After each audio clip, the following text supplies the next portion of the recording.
Hola, buenos días a todos. Como bien ha dicho Carmen, nuestro proyecto es el estudio de la viabilidad técnico-económica de un parque eólico marino en la costa de Massachusetts. Ha sido dirigido por Juan Amate, al que le damos las gracias por su apoyo y su ayuda. Y los miembros del grupo son Luis Armando Pagán, Alberto Rengel, y Alfonso Medal y yo, Jonathan Cabrero.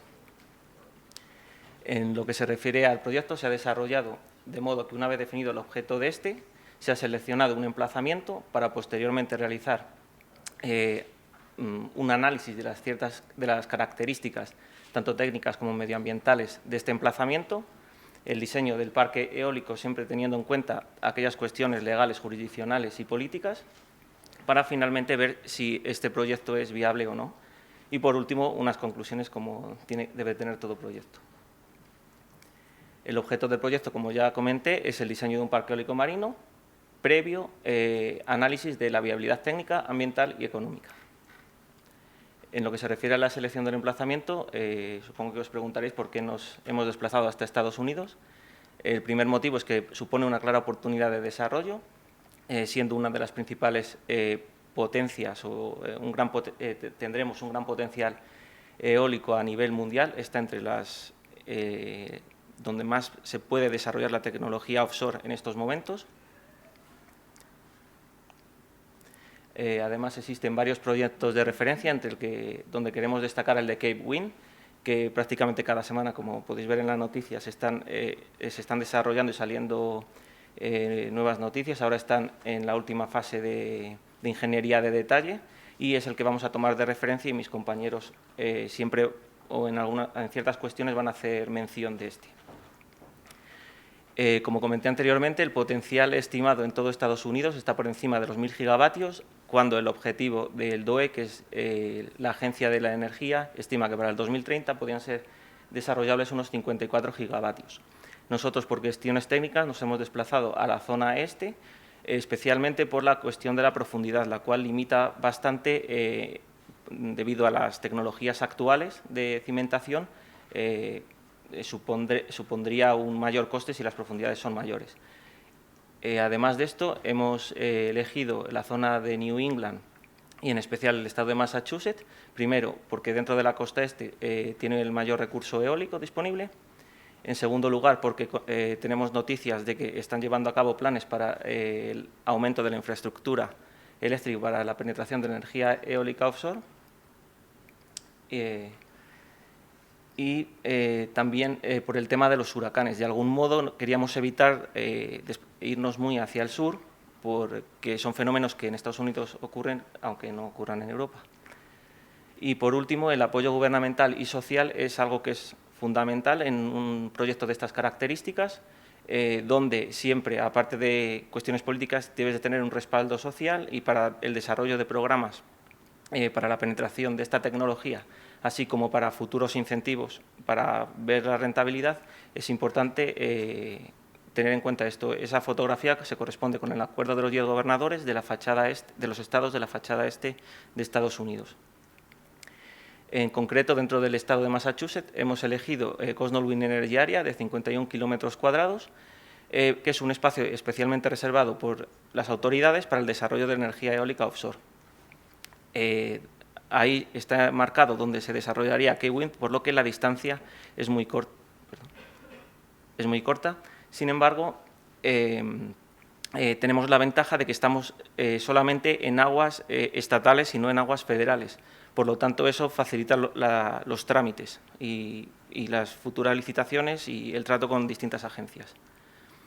Entonces, en el siguiente capítulo vamos a ver lo que son aquellas características que pueden afectar a la viabilidad técnica, como son el análisis físico y climatológico, que nos sirve principalmente el físico para ver qué tipo de tecnología de cimentación podremos utilizar, así como para conocer la ventana de operación, tanto para la construcción como para el posterior mantenimiento del parque. El conocimiento de la geología del fondo marino es un parámetro fundamental que consiste en conocer qué tipo de materiales tenemos y sus parámetros fundamentales: resistencia, dureza, capacidad portante, deformación, etcétera. Se realiza mediante estudios geofísicos de una manera global y estudios geotécnicos una vez que ya hemos decidido los emplazamientos. En nuestro caso hemos tenido que acudir a fuentes gubernamentales de Geological Survey, donde hemos comprendido que nuestro fondo marino está dispuesto una primera capa de 2 metros de sedimentos, no tiene demasiada importancia porque ni siquiera están compactados. La segunda capa, que es la que realmente nos interesa, que son 75 metros de suelo compactado, bien de arenas o arcillas, lo que nos indica que es un suelo dirigible, que descansa sobre un lecho rocoso de esquistos y gneiss. En lo que se refiere a la batimetría y al relieve marino, también es importante. Estos son datos del BOEMRE, que es la oficina oceánica y de energía para la tecnología eólica offshore en Estados Unidos, y concluimos que la profundidad en nuestra área oscila entre los 4 y los 18 metros. La salinidad es de unos 33 gramos litro por agua, lo cual debemos de tener en cuenta para el diseño y cómo proteger tanto nuestra máquina como nuestra cimentación frente a la corrosión. En lo que se refiere a los parámetros oceanográficos, estos datos vienen de una fuente que es NOAA, que recoge características oceanográficas y atmosféricas de toda la costa americana. Y como bien dice arriba, sirve para para diseñar la cimentación y la pieza de transición y para definir la ventana de operación que tendremos. En nuestro caso, las olas tienen una altura media significante de 1,25 metros en periodos de 5 segundos, mareas con carrera media de 1 metro y corrientes de velocidades de 0,3 metros por segundo y alguna máxima de 0,6 metros por segundo. Estos parámetros son bajos y benignos, por lo que estimamos que la ventana de operación en nuestro caso prácticamente es anual. Por último, la climatología. Estamos en Massachusetts, que tiene un clima continental húmedo. Tanto la temperatura del aire como la temperatura del agua no son especialmente agresivas o puedan decir que debamos hacer algo totalmente diferente para proteger nuestra instalación, tanto por hielos como por otras cuestiones, por ejemplo, a la hora de la elección del acero para las cimentaciones. En lo que se refiere al viento, como comenté al principio, el recurso eólico es excelente, por encima de 8,5 metros por segundo, cotejado en diversas fuentes como son NREL, con datos de True Wind Solutions, NOAA y BOEMRE, y ya un poco más concretizado, medidos a 90 metros de altura, tendremos unas velocidades medias de 8,5 metros por segundo a 9 metros por segundo. Y para concluir con el análisis de la climatología, lo que anteriormente mencioné del tema de los huracanes y las tormentas. Como podéis observar, del Golfo de México a lo que es Massachusetts es algo realmente totalmente diferente, donde solamente han impactado 23 huracanes o tormentas en los últimos 75 años, de donde la máxima categoría es de categoría 3, con 58 metros por segundo, lo cual realmente por la baja frecuencia que tiene y por el conocimiento de la máquina, que posteriormente explicarán mis compañeros, que tiene una resistencia estándar de hasta 55 metros por segundo y bajo diseño especial de hasta 70 metros por segundo, creemos que es un parámetro a tener en cuenta, pero realmente no impide el desarrollo del parque. Ahora mi compañero Fon seguirá con la presentación. Bien, a continuación vamos a explicar lo que serían las afecciones medioambientales y restricciones del parque.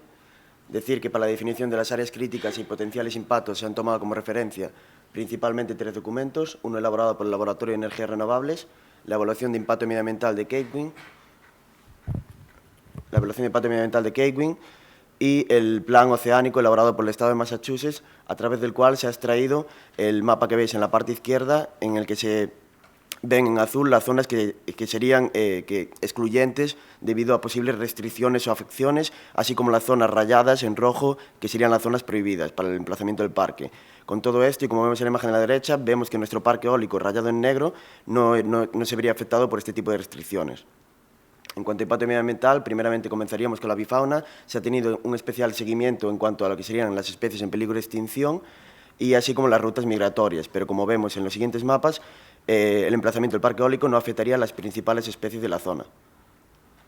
En cuanto a mamíferos y reptiles, decir que la ballena es la especie característica de esta zona, incluso un motivo de turismo, por lo cual debe quedar bien definido, como se ve en el siguiente mapa, que nuestro emplazamiento no afectaría al hábitat de ninguna de las 3 especies que son características del estado de Massachusetts.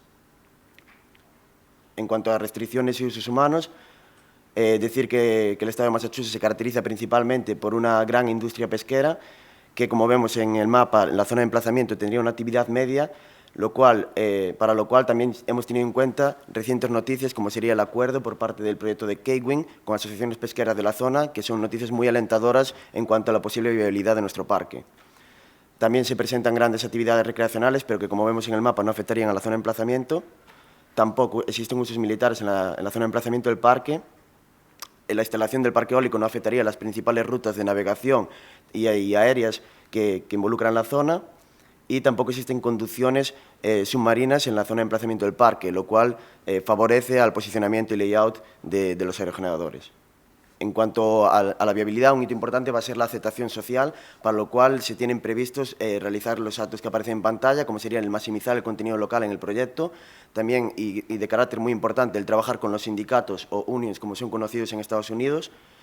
También, tomando como referencia el proyecto de K-Wing, decir que este tiene un 80% de aceptación y todavía presenta grupos de presión. Entre ellos se encuentran, y hay que destacar, las familias adineradas que se encuentran en la zona de Martha Vineyard, a destacar la familia Kennedy, que son bastante reticentes en cuanto al impacto visual que supondría el proyecto de K-Wing. Sin embargo, sí consideran un proyecto viable la zona de Gosnell, que es la zona que hemos elegido como emplazamiento. Y además, y como ha comentado mi compañero Jonathan, que la zona de emplazamiento elegida ha sido específicamente definida por el Estado de Massachusetts como potencial eólico marino. Pasamos ahora a lo que sería el diseño del parque eólico en cuestión, con los procesos de logística e instalación, primeramente. Decir que para la viabilidad es importante la selección del puerto de operaciones.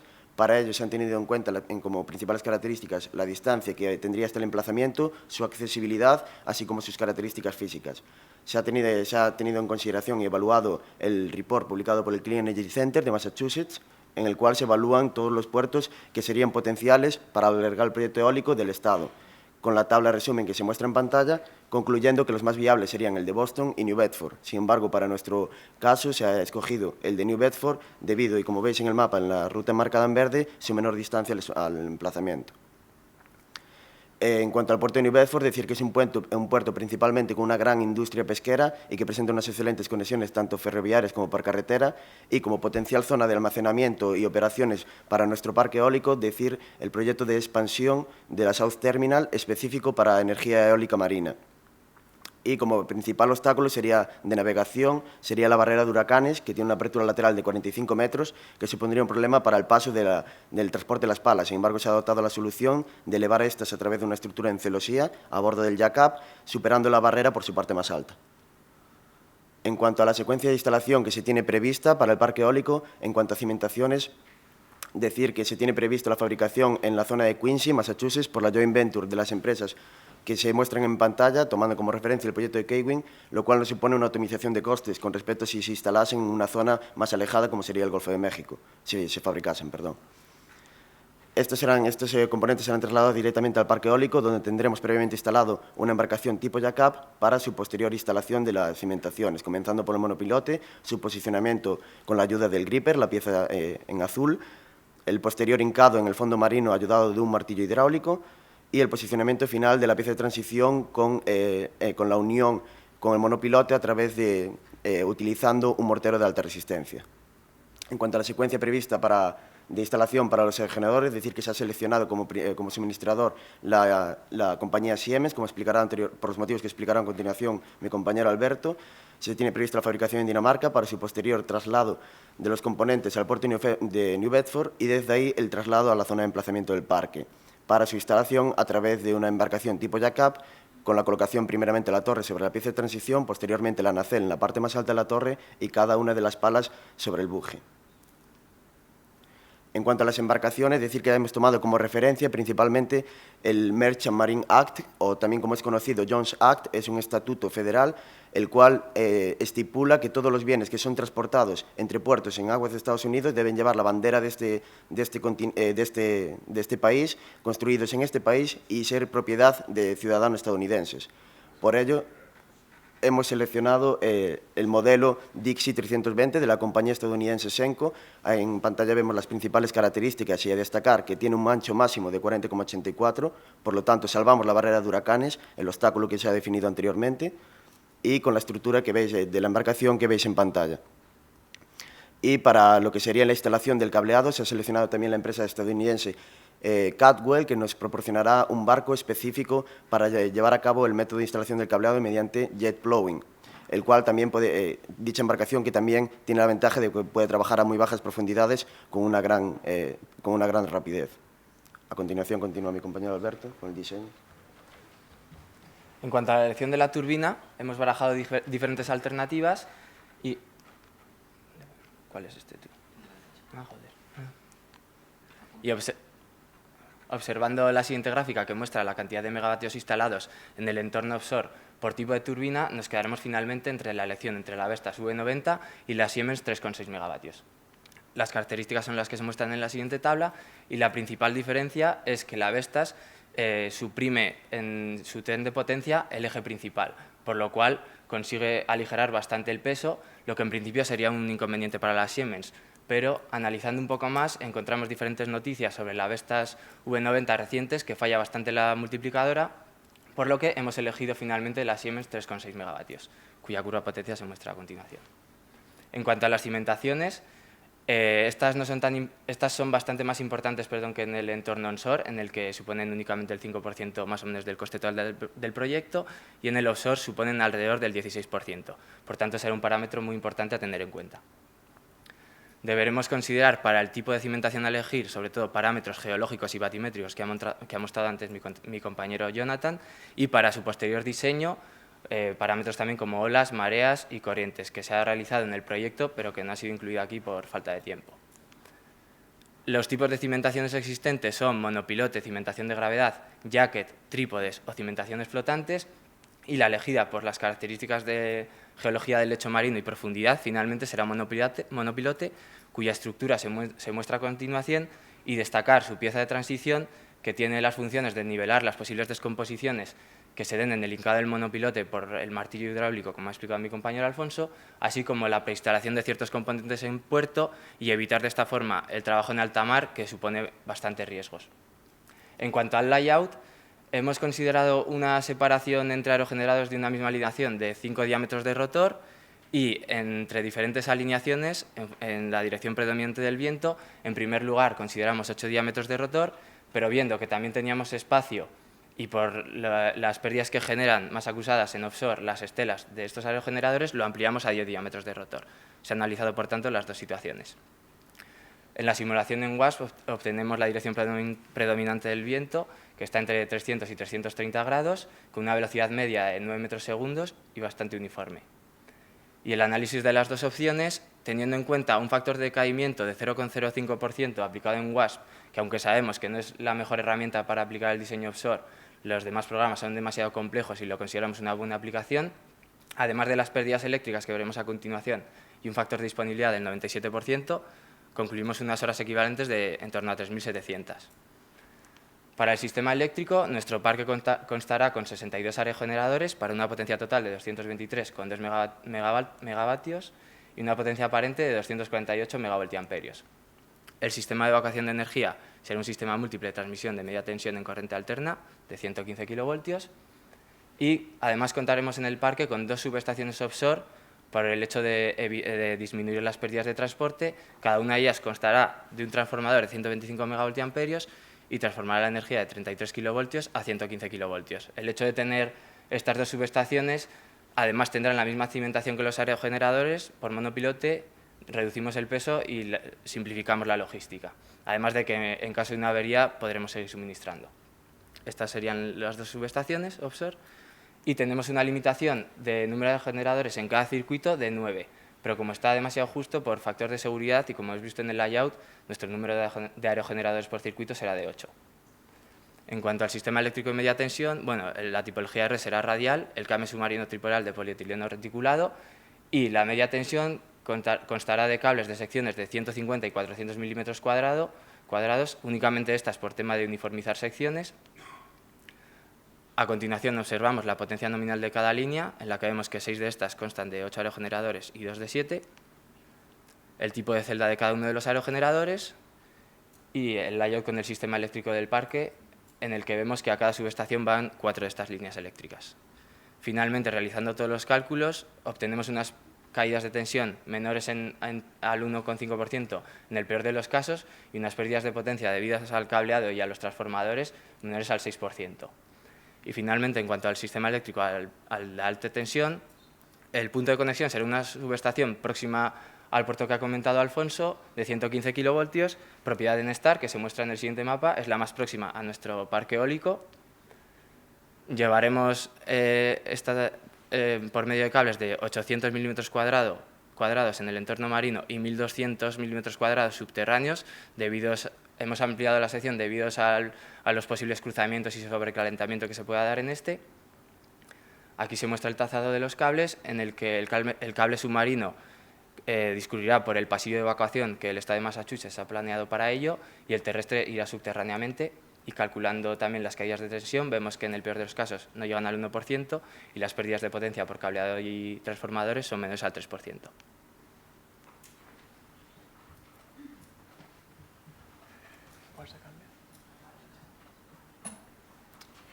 Saludos. Ante el creciente interés de diferentes partes para desarrollar la industria y explotar el recurso eólico marino en los Estados Unidos, y el interés también del gobierno para cumplir los objetivos ya estipulados, se han creado ciertas regulaciones, leyes en cada jurisdicción para que esta tecnología tenga su desarrollo. En los últimos años han habido unos hitos muy importantes.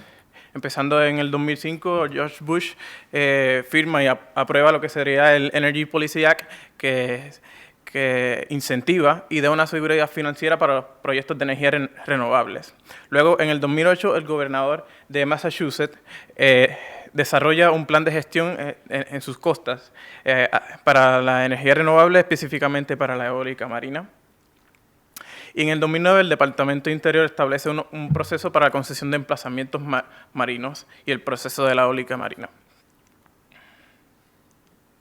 Atendiendo el último procedimiento del Departamento de Interior, comenzaremos con una solicitud de permisos de desarrollo, que luego se nos concederá el emplazamiento para la realización y estudios y campañas previas, y que luego pasaríamos a una segunda fase para la obtención de permisos definitivos y contratación y hacer el plan de construcción, el COP.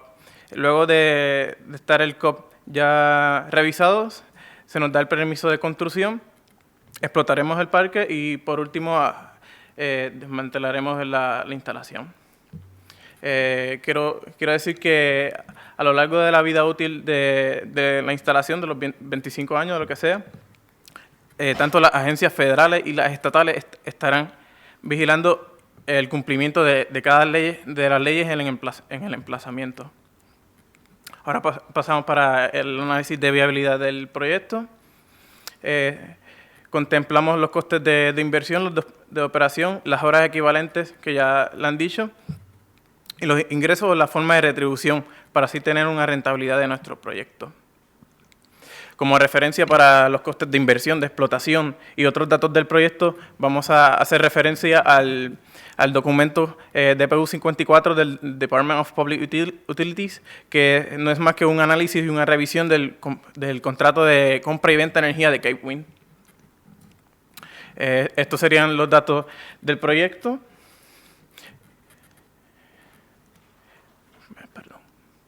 Y aquí tendremos los costes desglosados de la inversión, teniendo un total de sobre $1 billón en costes de inversión, con un ratio de 4.53 millones de dólares por megavatio instalado en nuestro proyecto, ocupando los aerogeneradores, cimentaciones y cableado, las partes más importantes de nuestra inversión. Además, el DPU 1054 nos provee unos datos financieros que vamos a utilizar como asunciones. Vamos a tener un apalancamiento de un 70-30, una deducción fiscal del Estado de Massachusetts establecida por el gobierno federal de un 35%, y el coste de la deuda estaría rondando entre 5 y 7.5%, estableciendo dos escenarios que vamos a estudiar ahora. Cabe destacar que el primer término del contrato de venta de energía de Cape Wind, que se nos suministra y que hacemos referencia, es por 15 años la primera parte. Y se estaría disponiendo de 2 incentivos. El ITC, que es un incentivo por la inversión en el estado de Massachusetts, y el PTC, que es un incentivo por la producción por energías renovables. Si tuviésemos un coste de la deuda de un 5%, que sería lo ideal si el gobierno federal nos concede el préstamo, nuestro precio de venta de energía sería de $172,6 el megavatio hora. Pero si no tenemos ese coste de la deuda, con un 7,5 sería de 187. ¿Qué pasaría en el segundo término, del año 16 al 25, ya que nuestra instalación es de 25 años? Según ISO New England, que es la operadora de Nueva Inglaterra, publica un estudio y hace un forecast del precio del mercado 2030 y dice que si los estados de la costa este de los Estados Unidos llegasen a sus objetivos y hubiesen 4.000 megavatios de energía eólica marina en la red, el precio del mercado sería de 75,44 el megavatio hora, cuando actualmente es de 46,38. Así, nosotros vamos a asumir un precio en el año 16 hasta el 25 de 75,44. Ese es el precio del mercado, el precio que están las otras plantas. Aquí podemos ver los 2 escenarios y podemos ver que en el año 16 hay un cambio brusco en nuestra retribución, y ahora como resultado vamos a ver si es viable o no nuestro proyecto. Como resultado vamos a analizar unos ratios económicos y en cuánto vamos a recobrar nuestra inversión. En los 2 escenarios vemos que nuestra inversión la recobramos en un término de 6 o 7 años y que nuestra TIR es muy aceptable y que es mayor que el WACC. Y llegamos a la conclusión que nuestro proyecto es bastante rentable, y quiero destacar que es rentable y suponiendo que en los últimos 10 años no tenemos incentivos. Eso es un tema bastante importante, porque ahora mismo las instalaciones en Estados Unidos se están incentivando por 20 o 25 años, y en los últimos 10 años aquí no tenemos ningún incentivo. Y en las conclusiones, en el emplazamiento, es un emplazamiento bastante favorable, tanto en el recurso eólico como en ámbitos oceanográficos. En el tema ambiental hay bastante aceptación social por la parte de Gosnell, sin impactos importantes. El sistema retributivo muy diferente al de Europa, y se acuerda mediante PPAs o contratos de venta de energía. Y por último, en la industria marina de los Estados Unidos, hay una falta de experiencia. Sin embargo, se pueden establecer sinergias entre la experiencia eólica europea y la industria oil and gas americana, que es muy importante en el mundo. Así podremos generar una nueva industria, una creación de empleos y a mediano y largo plazo, reducción de los costes. Perdón.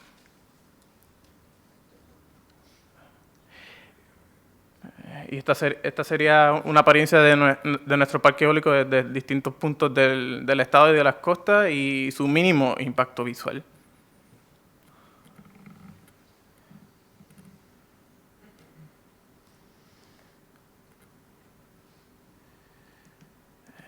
Eso sería todo y muchas gracias. Se abre la sesión de preguntas. Pues, enhorabuena por el trabajo, por vuestra exposición. Paso rápidamente al turno de preguntas. Por favor, vamos a intentar ser también breves desde la parte del tribunal. Gracias. Buenos días. Felicidades por el trabajo. Está muy bien expuesto y muy bien presentado. Tengo muchas preguntas sobre el proyecto, pero me las voy a tener que aguantar por cuestiones de tiempo. Veo que es un proyecto con una gran vertiente de ingeniería. Está muy detallado y muy analizado todas las soluciones técnicas. He hecho en falta el análisis crítico del entorno macroeconómico que habrá en el país cuando, en teoría, se ponga en explotación el parque. Ese precio, no sé si es hoy en día el precio de energía que estáis dando, será, dado la coyuntura actual en el país. Pero tenía una pregunta muy concreta. Sobre los 4 metros de profundidad que habéis dicho del mínimo en el proyecto, ¿el barco que habéis considerado llega a esos 4 metros de profundidad o cuál es su límite? Y después habéis dicho que el layout veo que tiene una disposición de 5 rotores por 8 rotores. 5 por 10. Entonces, no entiendo por qué ponéis 5 rotores de distancia, según he visto en el proyecto, en una dirección también muy energética, que es la de suroeste. Venga.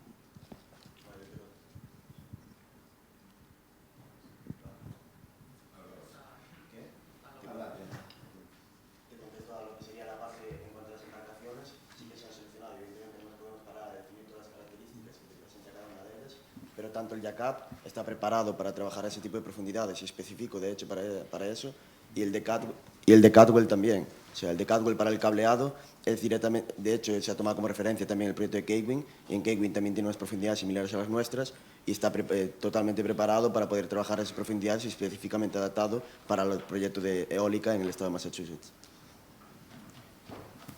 En cuanto a lo de los 5 rotores, hemos considerado eso ya suficiente. La dirección predominante del viento es la otra, en la que están puestos primero 8 rotores y luego 10. Esa es la más predominante y esa es la que hemos considerado. También por temas de espacio, como has visto, la zona era la que era, estaba en esos límites. A mí me gustaría añadir que, obviamente, por falta de tiempo y por falta de espacio, solamente estaba representada la rosa de vientos de modo global, todos los sectores. Sin embargo, la zona que usted comenta presenta un buen recurso eólico, sin embargo no es constante, lo cual consideramos que no es demasiado apropiado para el correcto funcionamiento de las máquinas. Como se veía, creo, en la distribución de Weibull, el recurso era bastante homogéneo, siguiendo una pauta de modo que por todas las velocidades podría ser el funcionamiento de la máquina adecuado. Sin embargo, no sé si se vería bien, en otros sectores existían problemas con el reparto, por decirlo de alguna manera, de las velocidades medias. Por lo tanto, creemos que es un factor que a la máquina no le viene bien trabajar de ese modo. Por eso de la orientación. En cuanto al precio de energía, entendemos que el precio de energía es bastante alto, pero claro, estamos referenciándonos al contrato de venta de energía de Kegwin y es uno que se le está añadiendo unas primas de riesgo, ya que por la inexperiencia de los Estados Unidos ahora mismo no pueden contemplar reducción de costes. Y es por eso que se paga tan cara la energía. Inclusive el reporte de New England, el 75,44 es el precio más alto y es para la eólica, para 4.000 megavatios en eólica marina de penetración. Las otras tecnologías, el precio del mercado es más bajo y es por la falta de experiencia. Muchas gracias. Bueno, pues mi enhorabuena también por el proyecto que habéis hecho. Yo creo que el nivel de detalle es un nivel bastante grande. Tal vez eso es lo que haya motivado, hecho en falta un poco en lo que es la preparación del resumen ejecutivo, un mayor esfuerzo de síntesis. Y eso sí, mi consejo de cara a vuestro futuro profesional, que lo tengáis siempre en cuenta. Aquí no tiene mayor importancia, pero os encontraréis en muchísimas ocasiones la necesidad de sintetizar en muy poco espacio un gran volumen de información. La presentación sí creo que está mucho más lograda en ese sentido, ¿no? Por lo demás, solamente un par de cuestiones más bien de curiosidad. La desgravación del 30% que habéis considerado en el estudio económico de viabilidad del proyecto, ¿es una desgravación que se aplica a la inversión inicial o a los ingresos por venta de electricidad? ¿Cómo se aplica esa desgravación? Del 35. Sí, bueno, 35. Sí, sí sería a la inversión y a la inversión, el coste de la inversión. O sea, que eso se detraería en los años sucesivos de los impuestos que hubiera que pagar. Así es. Y luego, cuando habéis hecho el estudio de logística, habláis de que hay una línea de ferrocarril tipo CSX. ¿Qué es una línea CSX? No, es una de las compañías que operan en cuanto a líneas ferroviarias en Estados Unidos. Y la que pasa, en este caso, la que llega a New Bedford, está distribuida por la compañía por la compañía CSX. O sea, que es una compañía, no un tipo de línea, ¿no? Ujú. Bueno, pues nada más. Enhorabuena. No, yo solamente también daros la enhorabuena. Yo creo que habéis sido valientes en enfrentaros a un proyecto offshore y habéis conseguido buenas referencias, información. Y bueno, yo creo que es un análisis, habéis conseguido hacer un análisis bueno de las distintas dificultades o riesgos, en fin, dentro de la situación actual, ¿no? O sea que felicidades. Muchas gracias. Llevo 3 años llevando el proyecto Fin de Máster. No está bien que lo diga, pero seguramente es el más completo. Es muy complicado sintetizar cuando realmente trabajas tanto como han trabajado los 4 por igual. Me parece increíble lo que habéis hecho. El trabajo me parece muy bueno. Análisis macroeconómico o falta de análisis macroeconómico. Estamos comentando el DPU. ¿Qué es el DPU? En Estados Unidos estamos en un país que se rige por la ley antitrust desde hace un montón de tiempo. National Grid y K-Wind ha alcanzado un acuerdo por la venta de energía de 20,8 céntimos por kilovatio hora. La DPU lo analiza durante 1 año y pico y hay un proceso consultivo en el que pueden participar todas las comunidades del estado de Massachusetts y de todo Estados Unidos. Y lo que se presenta después es el resultado de ese estudio. Aparte de eso, se ha cogido el rango más bajo. Entonces, yo creo que es imposible hacer un estudio macroeconómico más fundamentado que el que está fundamentado en ese estudio. Ese estudio tiene 450 páginas y está a disposición puesta cuando lo queráis ver. Muchísimas gracias. Pues enhorabuena y gracias.